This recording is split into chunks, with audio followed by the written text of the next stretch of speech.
What is up, you guys? Glitchiz here, and welcome back to the channel. Today I have a very special video for you guys. It is my ultimate Prismverse Clash kind of tips and tricks and sort of tutorial guide. I'm going to be going over everything you need to know about the cool upcoming PvP event. But before we get into the juicy details, I have to give a big shout out to the sponsor of today's video, and that is Instant Gaming. For those of you that don't know, Instant Gaming is a website where you can save a ton of money on your digital games. The way it works is they get all of their CD keys straight from the source, so you never have to worry about your CD keys not working or them being a scam. They basically save all their money on the distribution costs that you would normally pay through buying a physical copy of the game, and instead you get your digital codes and can download all your games digitally. But the great thing is not only can you save a ton of money just on the games themselves across pretty much all of your favorite platforms, but they also offer pay cards for your favorite in-game currencies, gift cards, monthly subscription cards to your favorite MMOs like World of Warcraft and Final Fantasy, as well as some really cool retro games. And a lot of these titles can get upwards of 80 to 90% off. Just quick look here. I know God of War is a big one. Ragnarok just dropped on PC. This is 24% off right now as well.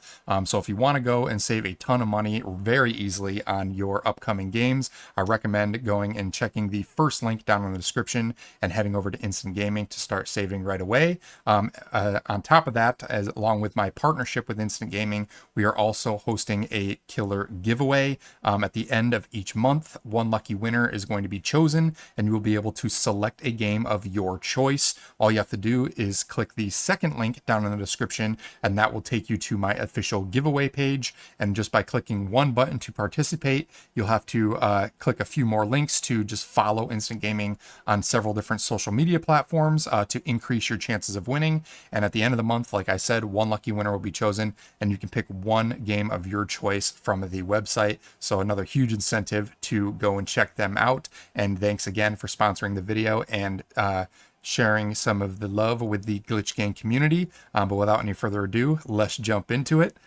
So there's a lot of things to go over in this video. I'm going to go and start things off by showing how the sign up process works for the upcoming Prismverse Clash servers. And then I actually got some early access to both the Rosetta and Mayfly sides of a full end phase server of what the scenario is going to be like. So I'm going to show off all the mechanics and all the things that you're going to have to look forward to, and possibly give you some tips and tricks along the way to kind of give you a little leg up against the competition when it comes to crafting the different things that are exclusive to these different factions. So right out the gate, if you're watching this video now, the servers are probably already on the list, but right now is like the 24th or the 25th. So if you go to the servers and head under Prismverse Clash, there isn't any listed. However, if I quickly log in to one of my alt accounts on a novice server that had a final phase basically ending, I can go over the sign up process real quick. So let's jump to that.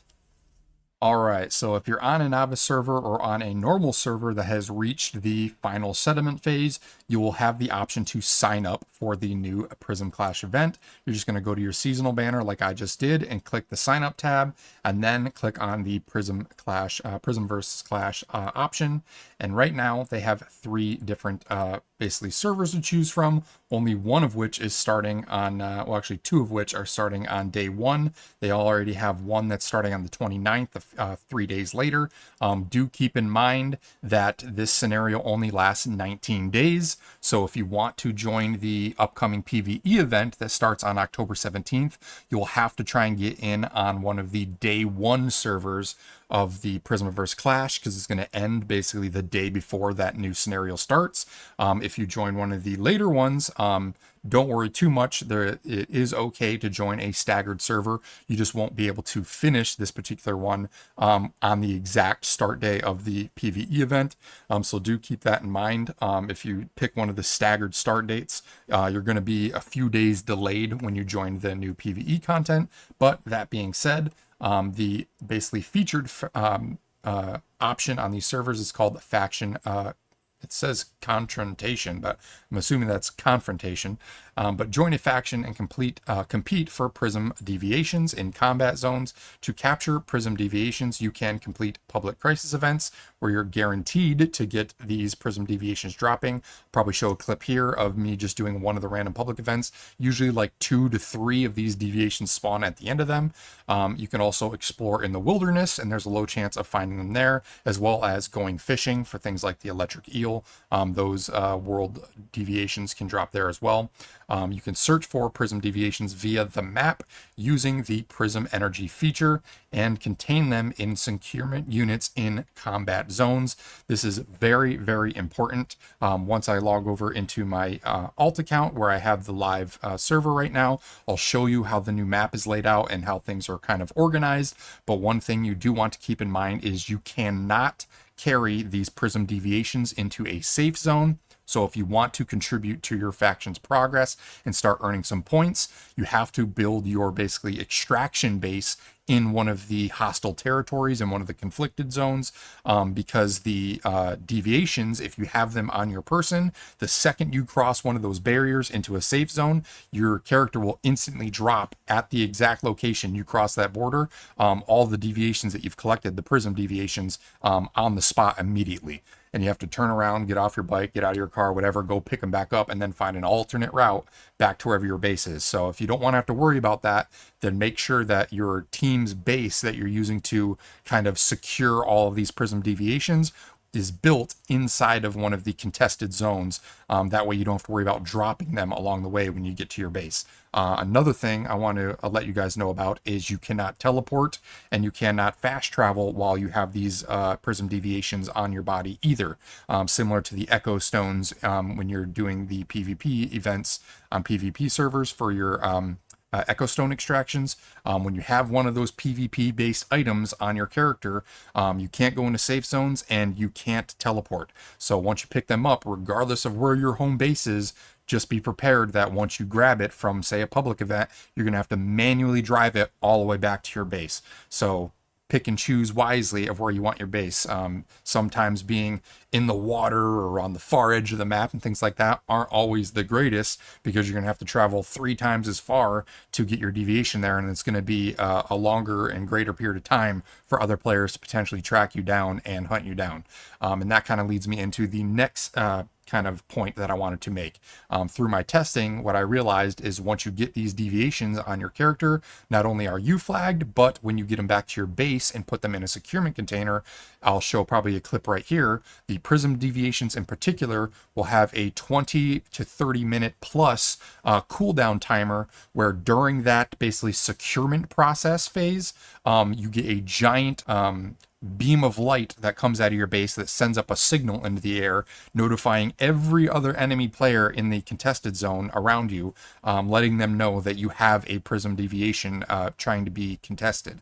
And if that happens, that means you only want to take them if you're ready to defend your base, because once you put them in there, all the other enemy faction players are going to be coming to your base to try and tear it down and destroy that deviation container to steal that Prism Deviation away from you to get the points for themselves. So if you're going to be taking them, be prepared to defend them, because it's going to send a giant signal flare up into the air and everyone's going to know that you have it.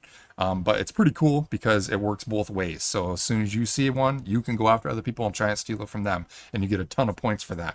But moving on, we have faction rewards at the end of each stage. You can earn faction fireworks. I'll probably show a clip here based on your rankings, and unlock faction crates. These faction crates contain the Prism Deviations to gather Prism Energy and earn Star Crumbs. There's a chance to obtain rare faction avatar sets in the final stage. Now, the rare faction avatar sets are the Rosetta armor set and the Mayfly armor set. I'll probably show a quick clip here showing up what they look like. They are pretty cool, but this is going to be a separate sort of faction loot crate that you're going to be getting.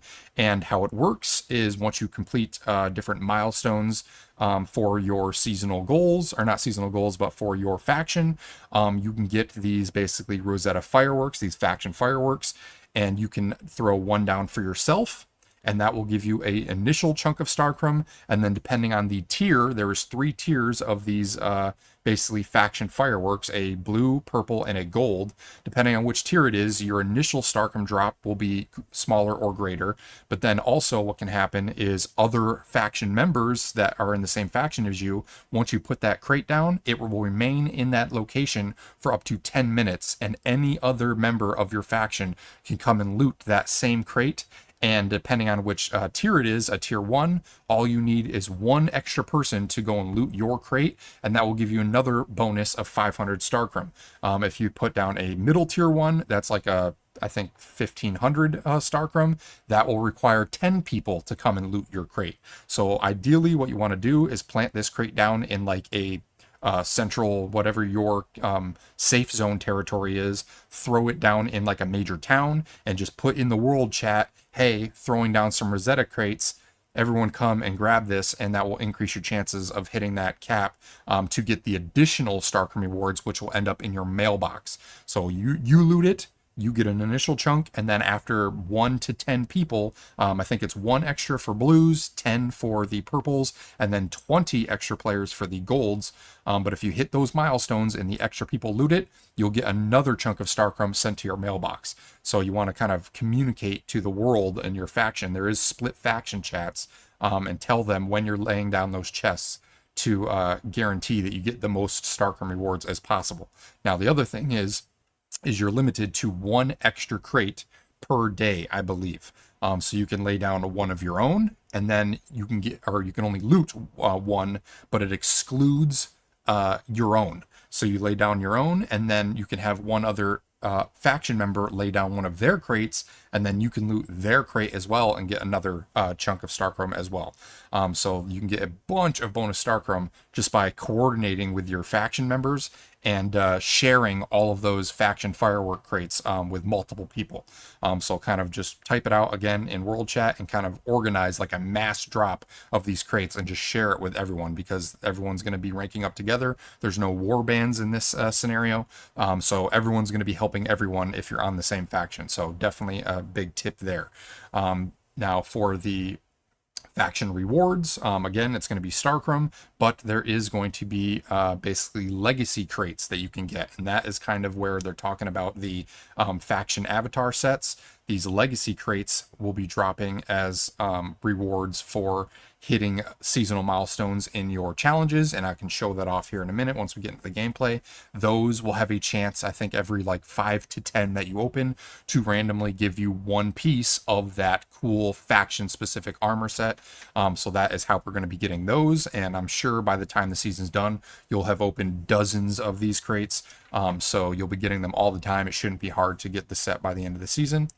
Also, quick little shout out that I found out, if you saw Twitter recently, they did announce officially that the basically Speedy Wings car cosmetic is going to be part of the next loot crate. Maybe I'll throw an image up here of what the image on Twitter was, showing off all the loot that's going to be in the upcoming loot crate. Some cool stuff that I like, some things not so much, so it's iffy. I'm honestly not a big fan, but I have been told by the devs that the prices may be decently reduced this time around, so we'll see once the update goes live. So that is everything that you need to know about signing up for the servers. You would select the one that you want, click sign up, and that would be getting your character in there and ready as soon as the start date of your specific server begins, and then you can just log in with your character. It'll do the same Eternal Land transfer over to the new server, and you would start up fresh there. You can also, if you have a couple friends that are coming in a couple days later, you can attempt to do a friend invitation and send them server invites directly to them personally. A couple of friends, I think it's up to 5 friends. And then that can help get some people in if they're joining a little bit later than you, so keep that in mind. But that is everything you need to know about signing up for the servers. Now let me cut right here, and I will log into one of my actual live accounts, and I'll start showing all the different things you need to know about the scenario itself. So be right back. All right, you guys, so here I are. I'm logged into my alt account for the Rosetta faction. Like I said, I do have one for the Mayfly faction as well, so I'll be going over that here in a minute. But before I jump into the details here, again, there's a ton of things that I'm going to be going over, so I will be having timestamps down in the description where you can skip to the different basically title sections that you want to jump to find out the information you need a little bit more quickly. So just keep that in mind. But moving on, this is right out the gate the cool avatar set that I mentioned in the section about the season selection. This is the cool Rosetta based armor set. Personally, I think this is a lot cooler looking than the Mayfly set, and I'll probably personally be going Rosetta just because it's a little more my style. There is some really big pros and cons for both, and hopefully I'll get into that here in a second. But this is the armor set for the Rosetta. And the big thing, actually, before I get into the character specific stuff, let's just go over the scenario itself. So Prismverse Clash on this server, I've got one that's all the way to the end so I can show everything. So it's broken up into 3 phases, the final phase being the resting phase. So in phase 1, it is called Prism Descent. You're going to have your factions Prism Energy rating, your personal Prism Energy rating, and what your personal ranking will be. Again, if you go to the final basically stand here, there's going to be a leaderboard basically that shows off all of the personal rewards that not only your main character is getting as well as your faction is getting, and a leaderboard ranking of your personal kind of like standing within everyone in your faction. You will get a bunch of extra loot crates and things like that if you're one of the top people, so keep that in mind. You want to try and contribute to your faction's progress as often as possible, but that is how the leaderboard works. As you get points from claiming deviations and things like that on a daily basis, you're going to be hitting these milestones, and with those milestones you can also get a bunch of extra Starcrum, which is nice, on top of the final rewards that you get if you're one of the top players. So that is pretty cool, and they have it broken up based on the different phases. So that is the leaderboard, but in phase 1, there is your Prism Energy rankings. The sky has shattered and the Prism deviations descend upon Blackfell like shooting stars. A ferocious battle is coming. Prism Energy. Secure Prism deviations to obtain Prism Energy. Areas with high Prism Energy can be viewed on the map. It is going to be areas with like a red glowing area of effect on the ground, or typically any of the public events where you can instantly teleport to them. They will drop these Prism deviations as well. It's going to be locked to the Blackfell East and West zone in the beginning, and a seasonal goal unlock chapter 1, reach level 20 to unlock Eternal Land, and then your personal ranking rewards once you progress through phase 1 is going to be your first Rosetta faction primary firework. I may or may not have shown the clip already, maybe I'll do it again, of what these little firework crates look like. Again, you're basically going to be dropping these down on the ground. I can just read this here. Phase 1 Rosetta faction ranking reward. After setting off fireworks, let me go to the review details because it shows all 3. I mentioned how there's 3 tiers. So the first tier, a Rosetta faction loot crate will appear at the location. Opening the crate grants 800 Starcrum. The crate will remain for 10 minutes before disappearing. During this time, any meta from the Rosetta faction can open the crate, and after one opening, the crate's owner will receive an additional 500 Starcrum sent via mail. Only one crate from the same faction can be opened per phase, excluding your own crate. So it's actually not a day, it's per phase. So how it's going to work is, like I mentioned previously, you're going to lay down your own. That is going to be excluded from your total, which means you can loot one extra one of someone else's. Once you loot that extra one from someone else, then you're going to be done basically for that phase. And you only get these as rewards basically from the end of these different phases, so they are going to be limited, and it's based off your ranking at the end of that phase. So you kind of want to try and get as high a ranking as possible to guarantee the most Starcrum rewards at the end of it. But for the purple one, it's going to work exactly the same way, except when opening this crate, it grants you 1,000 Starcrum. It'll remain for 20 minutes before disappearing, and it will require 3 additional players opening your crate to give you 500 additional Starcrum in your mail. And then the last and highest tier will give you 1,500 Starcrum on the initial open of your own crate, and then after 20 additional players opening it, will give you 1,000 Starcrum in your mail. So you'll get up to these, depending on your ranking, at the end of each phase. Drop them down, and ideally you want to try and get to the highest ranking reward possible so you can get the maximum Starcrum possible. So that is how these fireworks little crates are going to work. And again, pro tip, try and drop these in a major town and type in world chat before you drop it that you're going to be dropping them, and try and get as many people in the area, especially if you have a gold one nearby before you drop it, so that way you can get that milestone a little bit quicker. So that is the firework faction crates, and that is phase 1. Moving on to phase 2, we have the basically ranking system. This is the battle between the Mayflies and the Rosetta. Uncertainty looms again as the battlefield grows tense. Put aside your compassion for the enemy, or it will become a weapon against yourself. The Prism energy is highly active. Obtain even more Prism energy from securing Prism Deviations, so the amount you get from securing them is going to increase in phase 2. You also get access to the Berserkosaurus Rex. That will descend upon contest areas, and areas with high Prism energy can be viewed on the map. Same thing, those red little designated hotspot areas. The Paradise Lost, Operation Chiron, and hard difficulty of what I'm assuming will be silos will also now be available. It is going to be locked to Blackfell East, and season goal will unlock in chapter 2. Moving on to milestones, this is where things start to change a little bit. You have Sanctuary and Prism Descent. This is supposed to be buffs that are given to each faction depending on who has at the end of any given basically day or phase the most Prism energy. Sanctuary from midnight to noon daily. Buildings are under protection and take 70% less damage from players. And Prism Descent, Prism Deviations will descend during public crisis events in contest areas. Refreshes at 12 and 18 server time. Maximum number of Prism Deviations per day is 50. So you want to try and hit that cap daily if you can to get the most points possible. The Berserkosaurus Rex will descend in contest areas once every 2 days. Refreshes at 1800 hours. And then we have the turning point. If the trailing faction has less than 40% Prism energy, it gains a buff that increases Prism Deviation securement speed by 20%. This might not seem like a lot, but some of these rarer deviations can take several hours to finish securing. So having that extra 20% boost is going to be really nice. You're securing up to 50 of these things a day. So the faster you can get that done, the better. So that's going to be a nice little buff for the faction that is kind of running behind a little bit to give them an extra little bonus. Phase rewards, again, another Rosetta faction firework. Then moving on to the final phase, we have the last stand. The conflict will end at daybreak, and the winner shall dictate the future of this world. Warriors fight until the dawn. Radiant One begins descending upon the contest areas. This is the alternate version of the By the Wind deviation that we saw. Areas with high Prism energy can be viewed on the map, again with the hotspot. The Manibus, Sproutlet Conquest, and Pro difficulty are now going to be available for all the typical zones, and this will unlock with Chapter 3.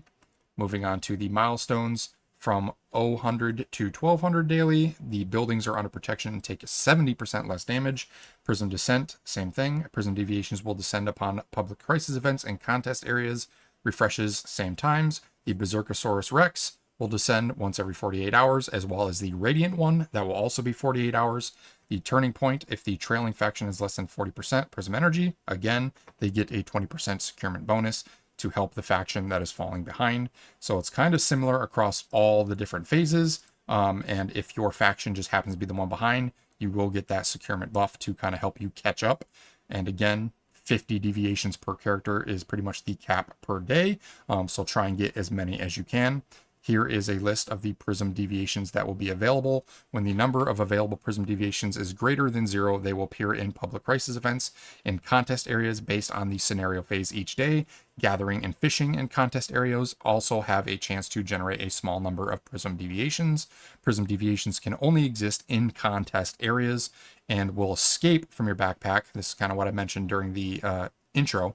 They will escape from your backpack when you enter a safe zone, teleport, or exit the game. You can build securement units in a contest area to secure your Prism Deviations and earn Prism energy. Now, kind of on that point, I can kind of show that off. I actually went and secured 2 deviations already, and the way you know that it's a Prism Deviation is when you first put it in. See how it says transformation successful? In replace of that little check mark, there's going to be a blue bar saying Prism Deviation Securement Progress, and it's going to be just a countdown timer of like 20-30 minutes, and the blue bar is going to slowly start draining down. I'll probably show a clip here that I recorded, and basically what you have to do is defend your base until that timer reaches 0. Once that timer reaches 0, the deviation becomes fully basically contained. No one can really steal it from you. You will already have gotten the points for it, and you can keep it and use it just like any other deviation. But it can be stolen from you as long as the timer is still running on the securement process. I'll probably show a clip here as well of the beam of light that shines up from your base as kind of a giant red flag to all surrounding players to let them know, like, hey, there's a securement going on over here. It basically just spawns right in the middle of your base and shoots straight up into the sky. So bear in mind, be prepared to defend for quite a while if you want to secure a bunch of these deviations. But that is how the securement process works. For the deviations and how you're going to be getting all your points. And then again, it actually doesn't work on the test server right now, but once you do successfully secure one of these deviations, it'll say during that countdown timer how many points that deviation is worth in the bottom corner. Once it fully transfers, you should then be able to go to your basically phase 1 and see the updated Prism energy count for your personal amount added to this total. And maybe even your rank might change. So as you're securing more and more deviations, this number is going to start increasing. It doesn't work on the test server right now, unfortunately, but that is how it works. You're going to see this number jumping up. Moving on. You also have seasonal goals for this season. They're going to be a little bit different than what we're normally used to. They have a battlefield one now, which is based on PvP. Secure 2 Prism deviations, deal headshot damage to other metahumans, things like that. Not only will you be getting your Mitsuko marks, but you get your normal reset tokens, mimetic points, Starcrum, as well as another shot at those Legacy of Conflict crates. This is what will drop the randomized pieces to your faction set, whether it's Rosetta or Mayfly. You can get them from your seasonal challenges as well, so try and get at least to the full 3 stars. You won't have to do all of them, but get enough done to where you can get the full 3-star reward on every single phase just to get that extra conflict crate to increase your chances there.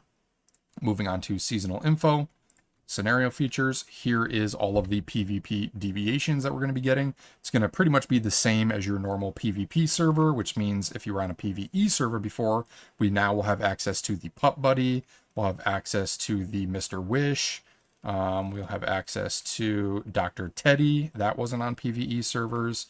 We're going to be missing the Buzzy Bee, unfortunately. We won't get that on PvE servers. Masonic Temple is another PvP exclusive. And then the final ones, the new ones that have changed, Upper World Spawns PvP only. But then we have the Radiant one, which is the upgraded version of the By the Wind Deviant, and the Azure Dragon, it's called. This is the Berserker Shephosaurus Rex variant. It's got like headphones on and an orange vest. Those are the rare ones that spawn every 48 hours and will give you the most points. It's going to be several hundred points. I'll probably throw a little image up here, a reference image to show how many points each thing is worth, just so you know which ones you kind of want to hunt down the most. And then last but not least, we have the little faction story going over each of the different Rosetta and Mayfly factions. You also, if you look at the goals, have the opportunity to get another cool avatar frame. This one is specific to Prismverse Clash. Let me see if I can zoom in on that from the character and see if edit name card frame. So pretty cool looking actually. And there's basically 2 tiers of this. We got the small crystal and then the large floating crystal. So we get a cool new frame if you can get all of the seasonal challenges done by the end of the scenario. So cool frame we have to look forward to. What was the other thing I wanted to show off? Oh, in the present section, you notice we also get another season honor badge. So if you did the last 2 seasons, hard mode and normal mode, we are on the basically 2nd upgrade. We'll be able to get the 3rd upgrade of our butterfly on this phase. And that will look like this for the people that haven't seen it. Butterfly. Of course, it's bugging out. You can see that from the crates here, season marks. So we'll be able to get this 3rd tier one. So it's going to be a lot bigger and a lot more glowy, as well as a little bit bigger standee for our bases. I've got the 2 main ones already. And then once we get into the PvE scenario in October, that should be the 4th one. So we'll be able to get the final tier at that one if you've done them all up to this point. So that is another thing we have to look forward to. But that is all of the seasonal information. Now let's go over the character specific stuff and the faction specific stuff. If we go onto the map, you'll notice that it is broken up into different zones. We have this section of the map called the Mayfly base safe zone. This is the Rosetta base safe zone. And then we have a neutral base safe zone here. If you want to have a secondary base with a team, if you're working together with a couple people, I recommend having 2 bases. One to store all of your like day-to-day use items and things like that in a safe zone, because then enemies can't really attack you there. And your bases will take a lot less damage, especially during the beginning of the day when it's 70% reduction. But you don't have to worry about losing all that stuff if someone does storm your base and destroy it. Plus, you can't secure in a safe zone anyway. So then you would make a secondary base, and this one would be a heavily fortified, the most, maybe I'll make a variation. I plan on potentially making a video of a PvP variation of my famous Glitchiz base that is decked out a little bit differently, specifically for PvP, kind of converting it to fend off enemies a little bit better.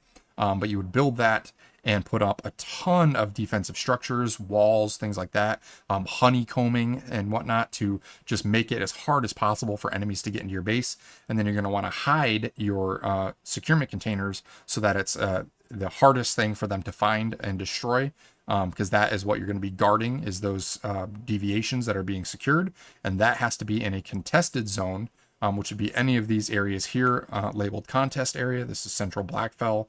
Then we have Western Blackfell and Eastern Blackfell. So anywhere that isn't in a green zone is open season for faction wars. Normally on PvP servers, you have to be in one of the specific kind of bubble zones in order to be flagged for PvP and start taking down other enemies. But I'll probably show a clip here. Me and my good buddy Matty Gorm did some testing, and the second you leave a safe zone, a little countdown timer goes down. You get about 5 seconds. As soon as you leave that safe zone, you are instantly flagged for permanent PvP, and you can just shoot anyone from the other faction instantaneously. You'll see them as a red bar enemy right away. This also, take this into consideration, happens during the public events, because all of the public events happen in contested areas as well. So not only do you have to worry about completing the public event itself, but multiple people from different factions are going to be doing that public event at the same time. So you're going to have to be fighting other players while you're doing the public event. I'll probably show a clip here. It may have even been Matty Gorm. I don't know, because the server names that they gave us are kind of random. Yeah, I had to take down an enemy player during the public event, so he wouldn't steal the Prism deviations that dropped at the end. So you're gonna have to be not only doing the public event, but fighting for those deviation drops. Once it finishes, everyone's gonna be rushing, and only like 2 or 3 drop at a time. So people are gonna be shooting out and fighting for those deviation drop bubbles the second the public event ends, which is gonna be pretty chaotic and actually pretty exciting. It was kind of fun.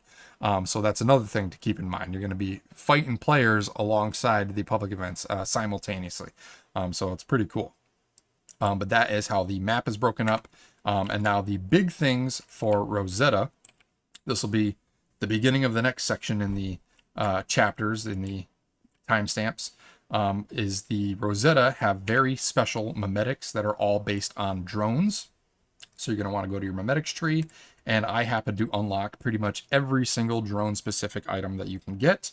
And it's going to be divided up between your normal 10 that you would choose from. But as you see on the 1st, 4th, and 8th, I believe 8th or 9th memetic choice, you're going to have a higher chance of getting a special faction based key perk that's going to make or break some of your drone abilities and kind of specialize you a little bit.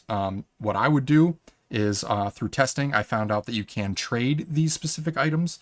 So if you have one person, kind of like how I did it, focus exclusively on all the different upgrades for drones. If you're going with Rosetta, if you're going with Mayfly, it's going to be something different, but I'll talk about that in a second. But if you're going with Rosetta, have one person spec everything into the drones, and these drones are super handy. There's basically 3 variations that you're going to be able to choose from, and you're going to craft them at your supplies bench. So there's going to be a firepower drone, a gathering drone, and a territory drone. The firepower drone is basically what you would expect. It is just a drone that follows you around and helps attack different things. It can attack other players. It can attack just random NPC enemies. But the Rosetta firepower drone can be summoned and recalled at any time. The drone has mid-range shooting capabilities. It has the same HP as the player and an attack equal to 50% your psi intensity. Now, the big thing and the kicker that kind of ties in with these memetics, if I quickly go back to the memetics tree, is not only do you have the key specializations for unlocking the firepower drone, the gathering drone, the territory drone, but you also, for Rosetta, will have modules that you'll have to craft. And depending on which modules you have unlocked, they will grant bonus effects, very special bonus effects to your drones. And you want to try and get the best combinations possible for the type of drone that you're making. So if we go back real quick and look at the firepower drone, for example, I have one here that I crafted, but I can go through this real quick too. You'll notice that 3 of these craftable requirements have selectable options. The first one is going to be the basically crafting item itself, and each one of these will give it a different bonus effect. Beryllium crystals gain 150 attack and 5% damage reduction. Vanadium crystals, 200 attack, 10 damage reduction. Iridium, 250 with 15 reduction, and platinum, which will be the best. That's why it has the plus, the 4 pluses. Depending on which crystal you put in, platinum will obviously be the best and highest quality. That will gain 300 attack to your drone and 20% damage reduction to your drone. And that's damage reduction to the drone itself, because players can shoot the drone too. So that is the first ingredient, is what type of crystal you want to put into it. And each one, depending on the grade, will give you a higher benefit. Moving on to the second one, these are the modules that I talked about that you have to unlock in your memetics tree. Each one of these will give another secondary boost. So the focus module, drone attacks trigger the unstable bomber effect. Kind of cool if you're running a Jaws build. The wide area module, drone attacks trigger the bounce effect. Speedy module unlocks an electric shock skill for the drone, which can dash towards enemies within range, paralyzing them for 3 seconds. This is personally what I put on my firepower drone because it's really good in PvP when you send it out, and it can kind of lock down an enemy player potentially for a full 3 seconds, and they can't move, can't shoot, can't do anything, which is basically a free kill. But that is the speedy module. Then we have the support module, the last one, which unlocks a healing skill for the drone, which heals the ally with the lowest HP within range. And all of your allies are basically everyone in your faction. There is no warbands. Everyone that's in your faction, if they're near you, is considered an ally. If a player falls and doesn't black out within 10 seconds, the fallen state will be removed, and it will also revive them. So we have a support healing module for the drone as well. And then last but not least, for the final selection, we have the support and secondary modules. We have the invisible module, automatically consumes 10 Stardust sources on your character to make the drone enter an invisible state for 5 minutes. The drone exits the invisible state when dealing damage. So potentially a good combo with the paralysis attack. You can have it be invisible right when you summon it, and then it'll paralyze an enemy before they can see it, giving you a kind of little jump start in the fight. Moving on to the armor module, when the drone has no shield, it will automatically consume 3 electronic parts every 30 seconds to give it up to a 5,000 shield. Moving on to load module, this is good for like territory drones, which I'll go over here in a second. Every 10 minutes, automatically consume 5 portable mixed fuel to increase the player's max load by 100 for 10 minutes. And then last but not least, the healing module could kind of tie this in with the support module. Every 10 minutes automatically consumes 10 adhesives, metal scraps, and 5 rubber to restore 50% durability to the lowest durability gear being worn. So if you're out for an extended period of time and doing a lot of farming or doing a bunch of extractions, and you don't want to worry about your stuff breaking down in the middle of a fight, this might be able to help you out and help you repair on the fly, which is pretty cool. You just have to make sure you have enough of those secondary scrap parts on your character at any given time to kind of mitigate the cost of it. But that is the firepower drone. And this is when you want to do damage and you're just running around. Then you have a gathering drone. This, as you could assume, is for when you're gathering resources. Really, really powerful. So the Rosetta gathering drone can be summoned and recalled at any time. Oh, and by the way, big piece of information here. I should have mentioned this in the beginning. Once you craft one of these drones, it lasts forever. You don't have to craft another one unless you want to craft one with different perks. Same thing for the syringes that I'll go over in a minute for the Mayfly. Once you craft one of these legendary drone pieces or faction-based items, you can add it to your hotbar and it will stay there forever. And you just keep it and it doesn't break down. The durability doesn't drop, anything like that.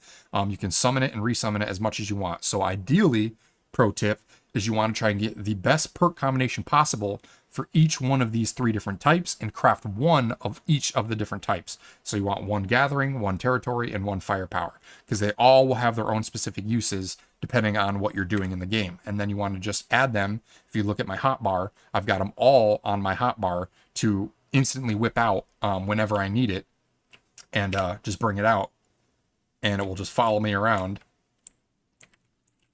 and do what it needs to do. I think I just saw my territory one, so it's probably out patrolling right now. Oh, there it is. But that is what the drones look like. And you can, it has basically a cooldown timer. I think it's like 15 or 30 seconds. But as soon as that cooldown timer resets, you can just instantly summon a different one. And you can only have 1 drone out at a time. So that's a big thing that I wanted to quickly bring up. But once you craft it, you don't have to worry about crafting another one unless you want to change the perks. It doesn't break down or anything like that. It stays with you for the entire season. So the gathering drone increases the if the player has reached their load limit, the drone will automatically seek out and gather the highest level materials nearby.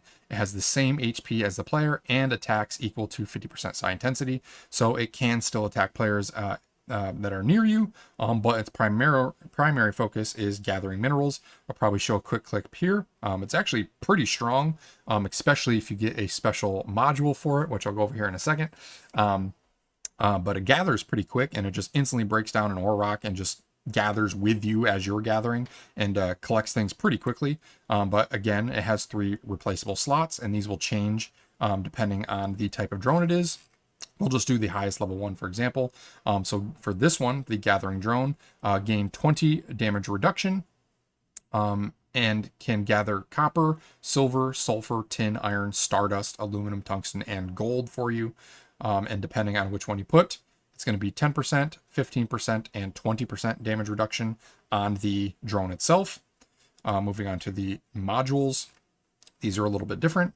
For focusing on the gathering drone specifically, when mining in contest areas, which is anything not in a green zone, the drone has a chance to extract 10 to 100 barreled crude oil from underground layers. This is the broken perk that I think is going to be really strong, that I have on my gathering drone. I'll probably show a clip right here. Even when there's no ore nearby, if you have this gathering drone out just idle, you're just going to constantly be seeing crude oil just randomly 10, 20, 30, 40. It's just going to be like every 10 seconds, you're going to just be getting crude oil for every 10 seconds that your gathering drone is out if you have this focus module on it. So a really powerful one if you want to get oil really quickly. This is 10 times faster. I mean, if you look at it, I only use this for maybe like 10 minutes or so, and I'm sitting at, where's my oil? 1,330 oil in 10 minutes. You would have to run like 50 extractor fuel pumps to get that much in that short period of time. Probably more than that. So the drone is insane with a focus module for getting barreled fuel. So really good perk for that. But going back to it, that is the focus module. The wide area module doubles the yield when collecting minerals and destroys all gathered items within a 3-meter radius. The speedy module, when the player holds a gathering tool, your max stamina is increased by 50, your movement speed is increased by 20%, and the sprint speed is increased by 30%, plus the final hit yield when gathering will increase to 200%. So similar to like if you're doing canned seafood oil, things like that, where you can get the buffs to your final hits at a percentage rate. You're going to start seeing huge chunks of ore right on the final hit when you're breaking ore, popping into your inventory if you have this module. So that's also a really good one for gathering. And then lastly, we have the support module. Every 30 seconds, it will convert some of the raw ore that you have in your backpack into the corresponding metal ingot without consuming fuel or acid. So tungsten ingots, things like that, as you know, take acid and other rare materials to make those ingots. With the support module, you don't have to worry about that. It'll automatically convert all those minerals in your backpack and give you the ores right out the gate automatically. So pretty cool perk there. And then last but not least, for the third options, we have the invisible module. Automatically consumes 10 Stardust stores to make the drone enter an invisible state for 5 minutes. Not a big deal on gathering drones, in my opinion, but it's an option. We have armor. When the drone has no shield, it can automatically consume 3 electronic parts to gain a 5,000 shield. Load module. This one's probably good for gathering. Every 10 minutes, automatically consumes 5 portable mixed fuel to increase your max load by 100 for 10 minutes. And then last but not least, for healing, we have every 10 minutes, automatically consume 10 adhesive, metal scrap, and 5 rubber to restore 50% durability to your lowest repaired gear. So similar to the firepower drone, but a little bit better for gathering.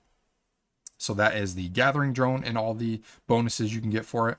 And these are the modules basically that I've unlocked with my mimetics to give you an idea of what it costs to craft them. Tungsten, platinum crystal, bulletproof fiber fabric, and electronic parts.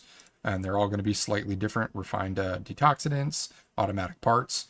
But again, you only need to do this one time. Once you get the exact set of modules you need and the blueprint for the exact drone that you need, you just combine them, craft the drone, and once you craft it one time, you're done. You don't have to worry about it anymore, unless, again, you want to change the perks. But last but not least, we have the territory drone. This one, I'd pretty much whip out anytime that you're just idle or sitting in your base or defending your base, and really, really good. The Rosetta territory drone can be summoned and recalled at any time. When the player is within their territory, the drone unlocks long-range shooting capabilities with all allied turrets and traps within the territory. Again, perfect for your purifications and defending if you're trying to defend during a securement, by 50%, giving them all a 50% attack boost. So that is huge, and it also has a normal drone attack equal to 50% your psi intensity. So if you're defending your base, doing territory purifications, anything like that, highly recommend summoning your territory drone. It's going to give your drone a big boost and all of your turrets a big boost. So really, really good drone to have for your base. But moving on to this, the top one, 300 attack, 20% damage reduction, 250, 15, 210, and 155. Moving on, focus module. After 10 cumulative hits, the drone provides a 5% boost to weapon damage and status damage for all allies within 15 meters for 10 seconds, stacking up to 3 times.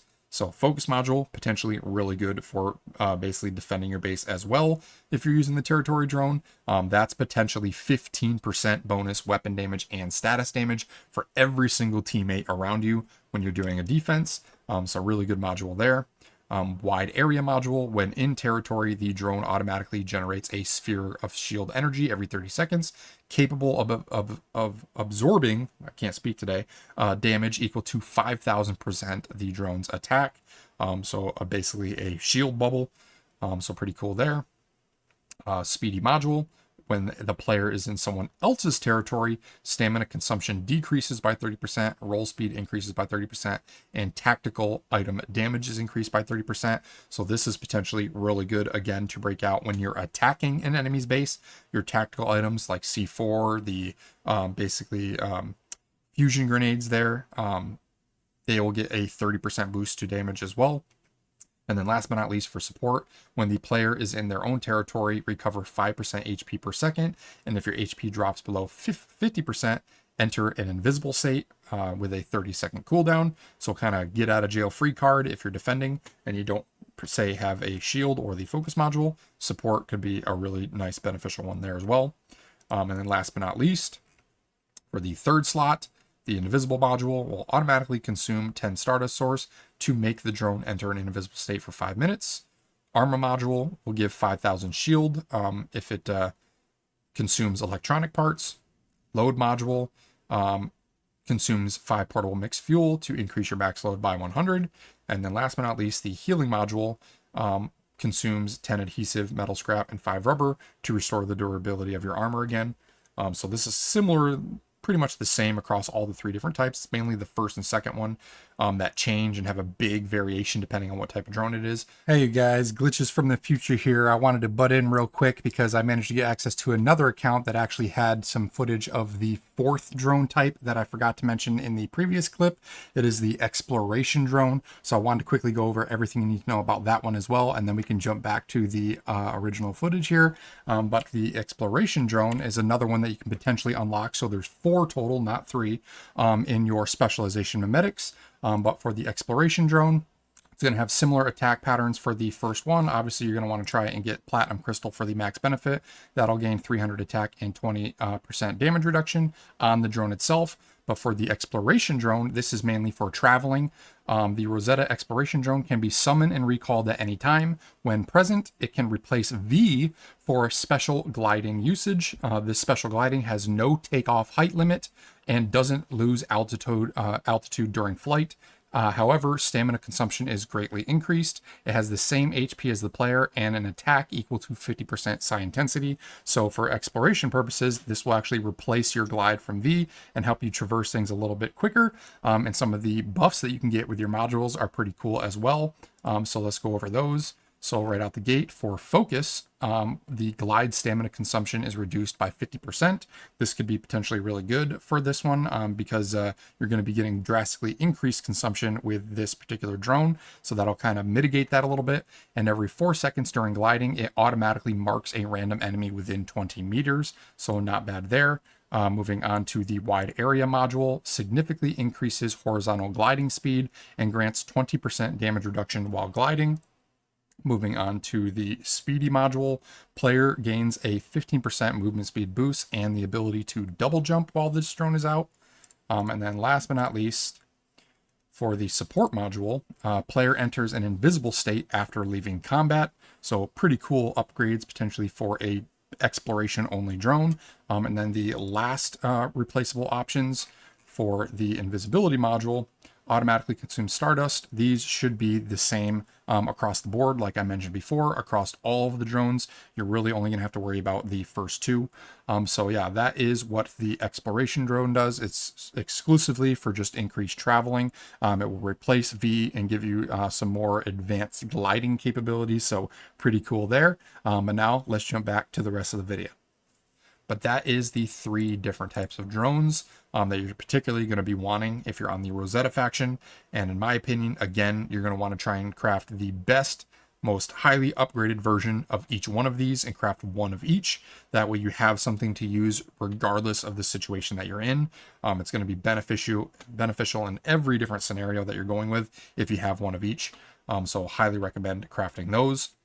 So that is the main thing that you're going to be focusing on for Rosetta. It's pretty straightforward and simple. All of the drone parts and things like that, you can just craft by gathering and looting different settlements and whatnot. Mayfly is a little bit different. The difference with Mayfly, and I'll probably jump over there in a second and I'll show you guys that, is the buffs are actually slightly larger and have a bigger effect than the Rosetta effects on their drones. However, you do have to do a little bit more farming to get those items up and running. So that is where I think I will end it for the Rosetta faction. Now let me quickly jump over to my alt account for Mayfly, and I'll go over everything you need to know for the Mayfly faction. Check you guys here in a second. All right, you guys, so here we are on the second alt account for the Mayfly faction. I want to go over everything you need to know for the Mayflies. Right out the gate, as you can see, this is the cool faction-specific Mayfly cosmetic set that you can unlock. Personally, I think the Rosetta looks a little bit cooler, but to each his own. It is kind of neat, all things considered.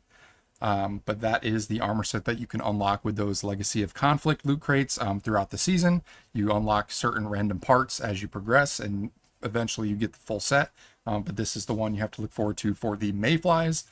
Before we jump into the details of this specific stuff, I kind of go over the lore a little bit. So the Rosetta obviously have always been a little bit more advanced in the military side of things. That's why all of the abilities for the scenario for them are based around their mechanical drones The Mayflies, however, have always had those magical capabilities, and so to get their powers, they have to actually infuse themselves, and that's sort of what the injections are based around on the Mayfly faction. So similar to how the Rosetta have a bunch of drone-specific mimetics specializations in the mimetic tree, the Mayflies have a bunch of specific specializations for their injections, and there's several parts to these injections, a little bit more complicated than Rosetta, but I believe the buffs are actually a little bit better. So there is a kind of a little bit of a trade-off here. So I have almost all of them there. I believe there's 4 of them that you can get. There is the Elysium Coherence Injection, the Speed Coherence Injection, the Judgment Coherence Injection, and then there's one more called the Proliferation Injection. The Judgment one is going to be basically your combat equivalent injection. The Speed is just for running around. The Elysium Coherence Injection is basically your territory equivalent injection. And then the Proliferation Injection is your gathering injection. I have another clip here that I can show at the end of how the Proliferation one works. But basically what you're going to do is similar to how with the drones, you have 3 selectable material slots for upgrades on the drones. For the injections, you're going to have multiple selectable slots for upgrades on your injections, and those main key items that you're going to be inputting are going to be genes. These genes can be crafted from your supply bench, same way you would craft the injections themselves. However, the extra step that you have to do is you have to craft what's called a gene extractor. It is a new item specifically for the Mayfly. Once you basically create a Mayfly character, this will automatically be an available item that you can craft. You only need to craft one of these. I know I said that the drones and the injections are unlimited. I misspoke. I apologize for that. They do have like a 5 or 6 day duration for durability before you have to craft another one, but it is unlimited uses during that time once you do craft it. So it does last a while, but the gene extractors, that you don't have to recraft. You just have to do it once and then it stays in your backpack for the whole season. And basically what this does is while carrying this item in your backpack, you gain the effect where defeating deviants grants gene fragments based on the enemy type. And what those gene fragments are, there's 4 different ones that you can get.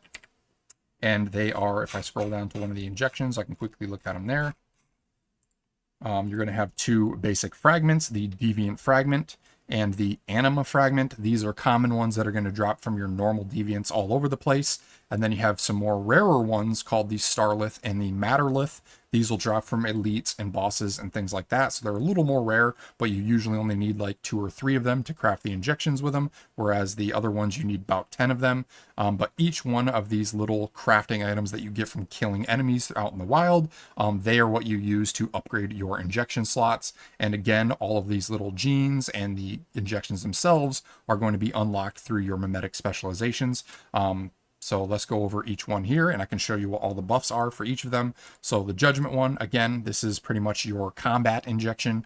After using the Judgment Coherence Injection, each enemy that you defeat grants 1 coherence.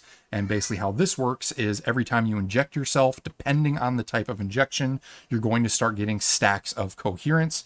And depending on how many stacks of coherence you have, that particular injection will have certain sub-abilities that'll activate once you reach a certain number of stacks. And every injection will have a basically detail section telling you what you need to do to gain increased stacks of that coherence buff. And so for the Judgment one, you obviously have to kill enemies. After defeating an enemy, you get 1 coherence. So you just keep killing enemies. And once you hit 10, if you're using a Anima Fragment, you get plus 10% weapon damage. If you're using a Deviant Fragment, however, you're going to get plus 10% status damage. So depending on your primary weapon build, you want to build into what one works best for your build. So that is the first 2 fragments. The second upgrade slot is going to be your Starlith or Matterlith, and these, similar to the drones, do stack. So once you get all of these in, each injection should have 2 or 3 upgrades on them if you're maxing them out. But the Starlith, for example, on the Judgment Coherence Injection, will at 30 coherence enter a beyond mode where consuming 1 coherence per attack, dealing 50 sanity damage to players. So if it's a player, not an NPC enemy, but a player, It'll do 50 sanity damage, which will reduce their max health. Basically, you're giving them purple health bar and reducing their max health instead of doing damage. But it also will do damage equal to 10% of max HP to non-player characters up to 5,000 damage. So really good against elites and bosses. You can stack those coherences up and do a percentage-based attack to them just by shooting them with your normal bullets. And then you exit the Beyond mode when your coherence stacks are depleted. So pretty cool upgrade there for combat. And then the last option, these are going to be the genes that you can unlock in your specialization. And each one of these will give a different buff. So proliferation. This is mainly used for gathering typically, but after using the injection, create a proliferation zone. Within this zone, the acquisition amount for all parts, fabrics, plastics, metal scraps, rubber, adhesives, electronic parts, crystals, and acid will be increased by 30% for 10 seconds. So these genes are pretty much going to be the same across every injection that you use. So ideally, you're going to want to read through them. That's what I'll do here, and kind of decide for yourself which one combos well with each certain type of injection. This one I would obviously use with the proliferation injection itself, because it kind of coincides with gathering materials, and the proliferation injection is meant for gathering. So this is the gene that would be good for gathering. The extreme gene, this will be more for your combat and what we would probably put on judgment. The coherence status termination condition will now change to total damage taken reaching 150% of max HP. When your HP is below 50%, your max load will be increased by plus 50. When HP is below 30, your weapon damage will get increased by 15%, and your tactical item damage will be increased by 50%. And then when HP is below 10%, trigger a healing effect, automatically recovering 1% of your max HP for each unused point of your max load. So it's good for attacking and defending your base, potentially. It's basically a get out of jail free card. You're going to get some bonus damage, and if you get into critical health, you're just instantly going to start regenerating over time based on the amount of load capacity that you have. And this also gives you 50 plus max load, so you're kind of using the extra load that you're getting to heal yourself back up. So it's a nice little combo there. So that is the extreme gene. Moving on to the lightning gene. This is also potentially really good for combat. In combat, automatically select a random enemy within 20 meters every 10 seconds, generating a lightning strike beneath them after a 3-second delay, dealing damage equal to 4,000 your psi intensity, percent your psi intensity. So crazy burst damage potential if you can lock an enemy down, whether it's a deviant or a player character. So that could be also really good for a judgment, coherence, and combat injection as well. And then last but not least, we have the Bastille gene. This is sort of your support gene. Enter the Bastille state after standing still for 2 seconds. And in Bastille state or status, damage reduction is increased by 10%. Weak spot damage reduction increased by 20%, and taking hits from enemies will mark them. So if you're in close quarters, you can pretty much get wall hacks anytime an enemy hits you, dodge behind cover, and you'll be able to see them through walls. They'll get highlighted in blue, similar to how Bullseye works. So a cool combination for some bonus defense on your genes.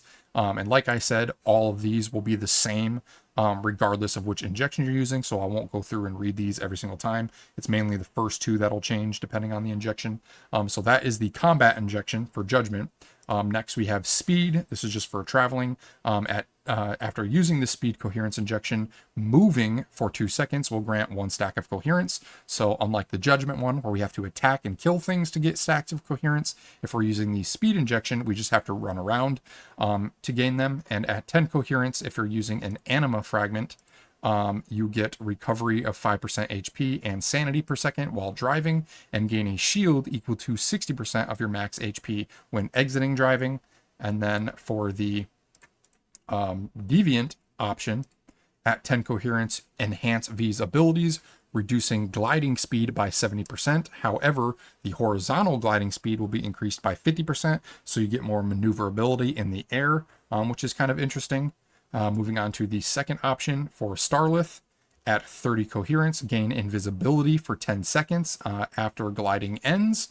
So again, good for traveling around, get a little bit of invisibility.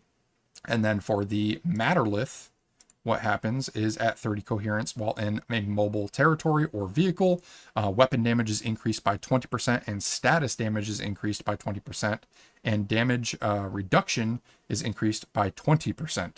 So the Matterlith will be good potentially for the speed one as well for some added damage. I know on Judgment you're only getting 15% potentially, so you're getting 20% with this one, so not a bad option there. And then again, you can still put on these same genes as well to give it a third buff, and those will all be the same depending on the zone that you're in.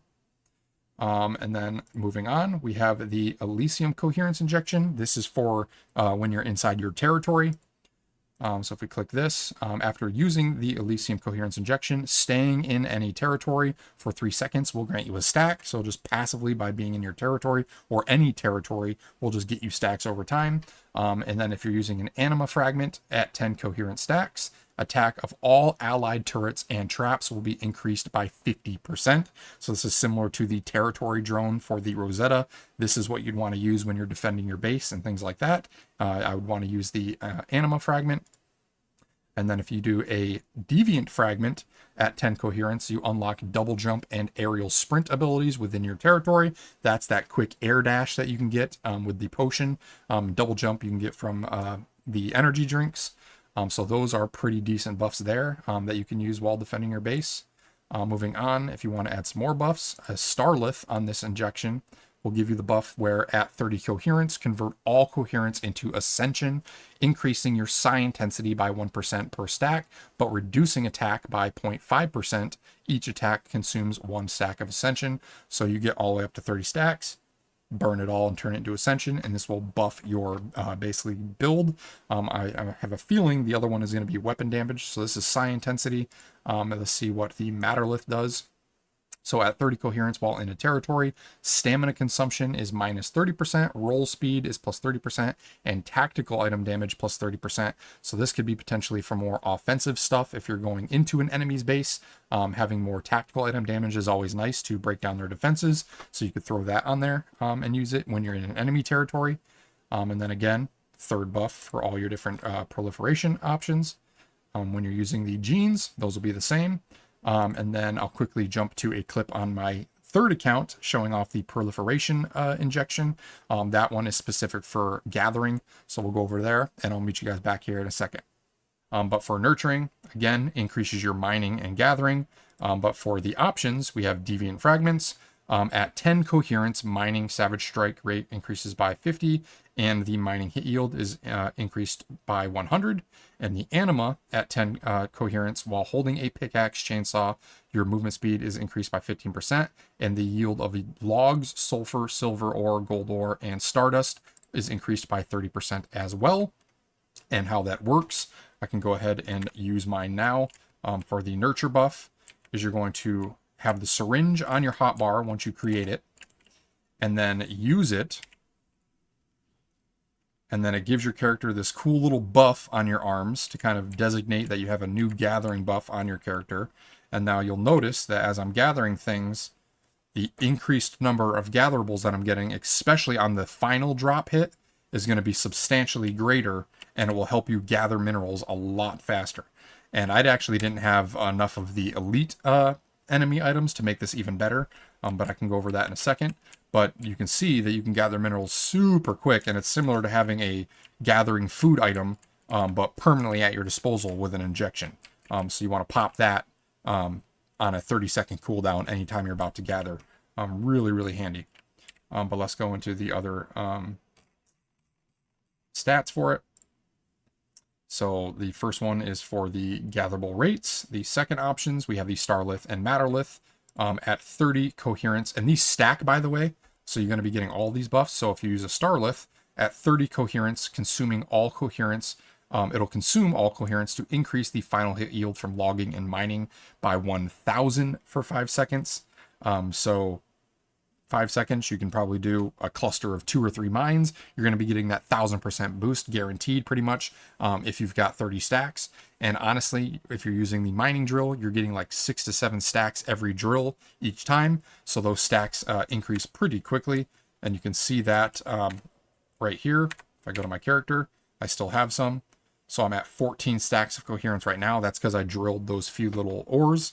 So once that reaches 30, that's when the special effect is going to kick in for the 1000% bonus. So that's how that works. But let's go down to the bottom. And then we also have the Matterlith, where at 30% coherence, there's a small chance to trigger an oil gusher. So this is a similar combination to that focus module for the gathering drone for the Rosetta.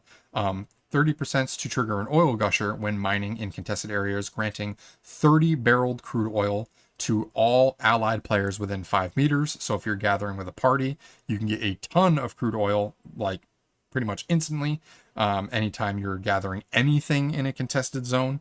Whereas the drone, you only got 10 per drop, so you get more. So like I said, it takes a little bit more effort to craft these different things on the Mayfly side, but the bonuses you're going to be getting are actually a little bit stronger.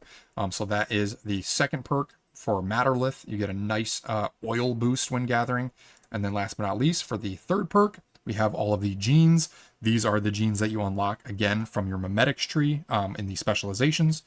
All right, so that was the proliferation coherence injection. That is all the different injections that I'm aware of that you can get. The last thing that I wanted to go over is another unique upgrade that only the Mayfly can get, and that is the gene fabrics. So unlike the Rosetta, who specify only in drones, the Mayfly get both injections and special fabrics for their armor. So you will also unlock these from your mimetic specializations. But what these do is they give special abilities to your armor when you craft them. And if you go over to the crafting bench for armor, you'll notice when you're on a Mayfly character that all of your armor now have a secondary upgrade slot as well, where you can input these different type of fabrics, and these will give special buffs to your armor. So if we go over these here, for example, if we use the proliferation one, what this will do is while in coherent status, not only will it increase your max load by 10%, but while in coherent status, which is anytime you have an injection running pretty much, convert a small amount of barreled crude oil into your backpack into portable mixed fuel every 30 seconds. So this is good for gathering. Then we have the extreme gene fabric. This will increase weak spot damage reduction plus 3%. And when in the coherent status, or when the coherent status ends, gain invincibility, but your weapon damage and status damage and tactical item damage drop to 0 for 2 seconds. So it's basically like a get out of jail free card when you're attacking other enemies' bases potentially.